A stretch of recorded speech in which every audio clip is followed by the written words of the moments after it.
안녕하세요. 여러분의 성공적인 일본 취업을 책임지고 도와드리는 세각샤 코리아의 세코입니다. 오늘은 우리의 최종 목표인 B랭크에 대해 한번 알아보고자 하는데요. B랭크는 우리가 이때까지 해왔던 난이도보다는 다소 높아졌기 때문에 어렵게 느끼실 수도 있습니다. 하지만 어디까지나 지금 시청하고 계시는 영상은 파이썬을 공부하기 전 맛보기라는 사실을 잊지 마시고 가벼운 마음으로 봐주시길 바랍니다. 그럼 시작하겠습니다. 자, 먼저 문제부터 살펴볼까요? 편의를 위해 일본어 문제를 번역한 것으로 과연 B랭크인 만큼 문제도 길어진 것을 알 수 있습니다. 문제를 설명하면 예를 들어 1번부터 26번까지 번호가 매겨져 있는 테이블에 3개의 그룹 사람들이 좌석에 차례대로 앉는데 이때 i번째 그룹의 인원수를 A-I라고 하고 사람 수대로 연속적으로 앉으려고 합니다. 그렇기 때문에 손님들은 이미 앉아있는 좌석이 있는 경우 한 사람도 앉지 않고 그대로 돌아가 버립니다. 우리가 입력할 때 i번째 그룹이 앉으려고 하는 연속된 좌석의 위치는 정수 B-I의 좌석을 시점으로 거기서부터 시계 방향으로 A-I계만큼 앉는다는 설정인데 마지막 그룹이 앉으러 온 후 무사히 긴 테이블에 착석할 수 있는 사람 수를 출력하는 프로그램입니다. 말이 조금 어려운데요. 예를 들어 그림과 같이 첫 번째 그룹의 2명이 2번, 3번 자리에 앉고 싶다고 할 경우 여기서 i는 2가 되고 자리는 두 번째 자리부터 연속적으로 앉고 싶어 하기 때문에 B-i가 2가 됩니다. 이해가 되시나요? 이렇게 했을 때 마지막 그룹이 왔을 때 모두가 긴 테이블에 착석할 수 있는 사람 수를 출력하는 것이죠. 이해를 돕기 위해 실제 코드를 풀이하면서 알아보도록 하겠습니다. 먼저 첫 번째 줄에 n과 m에서 n의 좌석을 이야기하고 m은 그룹 수를 이야기합니다. 다음으로 공석을 뜻하는 바칸트를 변수로 두고 true 또는 false로 나타내는 불리한 형태를 썼는데 제일 처음에는 모든 좌석이 비어있기 때문에 true로 지정해주고 좌석 수를 곱하여 줍니다. 다음으로 그룹 수만큼 포문을 실행시켜 A는 착석하려 하는 수, B는 시작 좌석 번호를 지정해 주도록 합니다. 그리고 캔시트 변수를 true로 지정해주고 포문에서 B인 시작 좌석 번호부터 B 플러스 A인 시작 좌석 플러스 착석하려는 수까지의 좌석이 비어있는지 확인해줍니다. 이때 나누기 n을 통해 좌석 번호가 n을 초과하지 않도록 해주고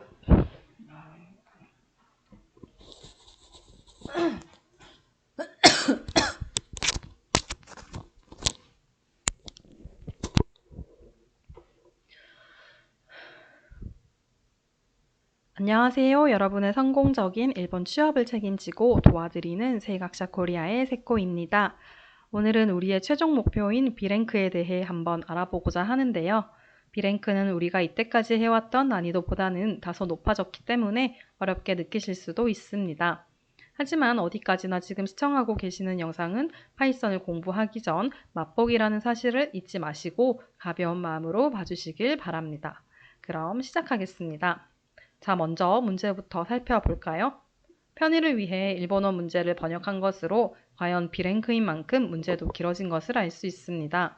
문제를 설명하면 예를 들어 1번부터 26번까지 번호가 매겨진 테이블에 3개의 그룹 사람들이 좌석에 차례대로 앉는데 이때 i번째 그룹의 인원수를 A-I라고 하고 사람 수대로 연속적으로 앉으려고 합니다.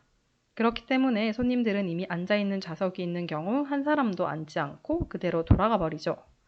우리가 입력할 때 i번째 그룹이 앉으려고 하는 연속된 좌석의 위치는 정수 B-I에 의해 지정되고 i번째 그룹은 좌석 번호 B-I의 좌석을 시점으로 거기서부터 시계 방향으로 A-I계만큼 앉는다는 설정인데 마지막 그룹이 앉으러 온 후 무사히 긴 테이블에 착석할 수 있는 사람 수를 출력하는 프로그램입니다. 말이 조금 어려운데요. 예를 들어 그림과 같이 첫 번째 그룹의 2명이 2번, 3번 자리에 앉고 싶다고 할 경우 여기서 i는 2가 되고 자리는 두 번째 자리부터 연속적으로 앉고 싶어 하기 때문에 B-i가 2가 됩니다. 이해가 되시나요? 이렇게 했을 때 마지막 그룹이 왔을 때 모두가 긴 테이블에 착석할 수 있는 사람 수를 출력하는 것이죠. 이해를 돕기 위해 실제 코드를 보면서 풀이해 가도록 하겠습니다. 먼저 첫 번째 줄의 n과 m에서 n은 좌석수를 이야기하고 m은 그룹수를 이야기합니다. 다음으로 공석을 뜻하는 바칸츠를 변수로 두고 true 또는 false로 나타내는 불리한 형태를 썼는데 제일 처음에는 모든 좌석이 비어있기 때문에 true로 지정해주고 좌석수를 곱하여줍니다. 다음으로 그룹수만큼 포문을 실행시켜 A는 착석하려 하는 좌석의 수, B는 시작 좌석 번호를 지정해 주도록 합니다. 그리고 can sit 변수를 true로 지정해주고 포문에서 B인 시작 좌석 번호부터 B 플러스 A인 시작 좌석 플러스 착석하려는 수까지의 좌석이 비어 있는지 확인해 줍니다. 이때 나누기 n을 통해 좌석 번호가 n을 초과하지 않도록 해주고 can sit가 공석이 아닌 경우가 되어버리면 브레이크를 걸고 입부문을 그만두게 하는 것이죠. 만약 can sit가 true라면 계속해서 처리문을 실행하는 것이고 만약 요청된 좌석이 비어 있다면 해당 좌석을 false로 변경해 줍니다. 그리고 마지막에 착석된 좌석의 수를 출력해 줍니다. 비랭크의 문제는 초보자 분들에겐 다소 어렵게 느껴지기 때문에 자세하게 해석하진 않았습니다. 여기서 우리가 생각해 볼 것은 코드보다 어떤 식으로 이 문제를 해결할지 흐름을 생각해 보는 것인데요. 먼저 전체 좌석의 요청 좌석 수를 받아주고 각 요청에 대해 좌석이 비어 있는지 확인해 줍니다. 그 다음 비어 있다면 해당 좌석을 차지하게 될 것이며 최종적으로 차지된 좌석의 수를 출력해 주는 것이죠. 앞서 설명한 코드로 정답을 제출하였더니 정답이라고 하고 파이자 테스트 10개도 통과하였습니다. 비랭크 문제를 접하니 갑자기 길어진 것 같고 코드도 길어져서 많이 당황스러우실 수도 있는데요. 우리는 아직 아무것도 배우지 않은 단계이기 때문에 당연히 어렵게 느껴집니다.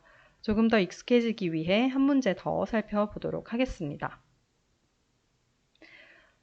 다음 문제를 해석해 보니 친구의 지하 아이돌 프로듀스를 맡은 한 사람의 이야기였습니다. 문제를 한번 읽어보시죠.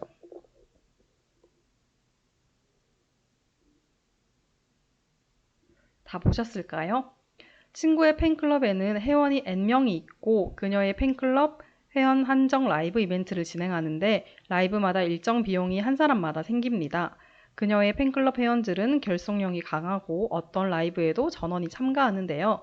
팬클럽 회원 전부에게 입장료를 징수하면 적자가 되지 않지만 그 전에 그렇게 했던 경우 팬클럽 회원 수가 급감한 적이 있기 때문에 현재는 무료로 라이브를 개최하고 굿즈를 파는 것으로 매상을 올리는 전략을 취하고 있다고 합니다. 내년에는 라이브 이벤트를 M회 개최할 예정인데 단 모두 라이브를 대충 개최하면 적자가 될 가능성도 있기 때문에 개최할 라이브를 적절하게 선택할 필요가 있습니다.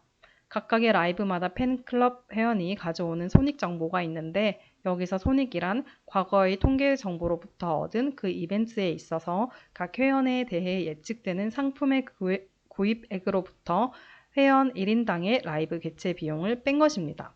한 회원이 상품을 많이 사지 않을 것으로 예상되면 이 값은 음수일 수도 있습니다. 마이너스라는 뜻이죠. 이것은 회원이 손실을 초래한다는 것을 의미합니다. 문제를 좀 더 간결하게 설명하자면 당신의 친구인 지하 아이돌이 팬클럽 회원을 대상으로 라이브를 개최하고 그 이익을 최대화하려고 하는데요. 회원수 N명과 라이브 수 M이 있으며 각 라이브마다 회원이 가져오는 손익 정보가 주어집니다. 손익은 각 회원이 예상되는 굿즈 구매액에서 라이브 개최 비용을 뺀 값입니다. 손익이 마이너스일 경우 해당 회원은 손실을 초래하고 이것의 목표는 적절히 라이브를 선택하여 최대 이익을 얻는다는 것입니다. 만약 어떤 라이브를 개최해도 적자가 발생한다면 아무것도 개최하지 않고 손익을 0으로 설정해야 한다는 것이 이 문제의 요점인데요. 코드를 한번 보면서 풀어나가도록 하겠습니다.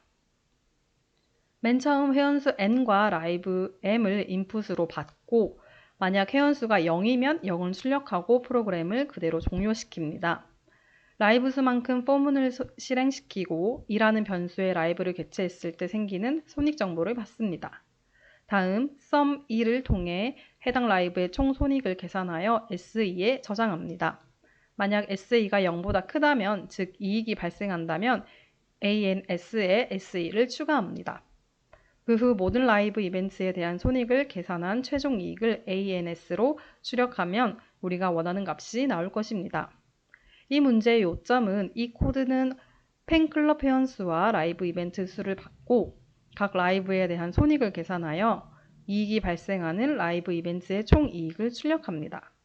회원이 없다면 바로 0을 출력하고 종료하는 것이란 걸 우리는 생각하면 좋을 것 같습니다. 그렇다면 이 코드를 토대로 제출해 보도록 하겠습니다. 보시다시피 문제 없이 통과가 된 모습을 볼 수 있는데요. 어떠신가요? 어쩌면 많이 어려우실 겁니다. 문제 자체도 어렵게 느껴지실 것이고 문제를 해석하고 무엇을 원하는지 파악하기도 꽤 시간이 걸리기도 하는데요. 하지만 매번 말씀드리는 것처럼 파이자의 문제는 랭크당 100개가 넘기 때문에 본인에게 맞는 다양한 문제들도 있어서 겁먹기보다는 다양한 문제를 시험해보는 것도 하나의 팁입니다. 코드문을 직접 하나하나 분석하면서 코드의 흐름을 생각하다 보면 답이 보일 것이며 직접 코드를 실행해 보면서 어떤 값이 출력되는지 확인하면서 작성하면 한결 더 가볍게 느껴지실 겁니다. 우리가 파이자가 어떤 시험인지 여기까지 각 랭크별로 알아보았으니 우리는 잘 준비만 하면 된다는 사실. 부담보다는 자신을 가지고 한번 힘내서 연수에 임해 보시길 바랍니다. 세코는 항상 여러분을 응원하겠습니다.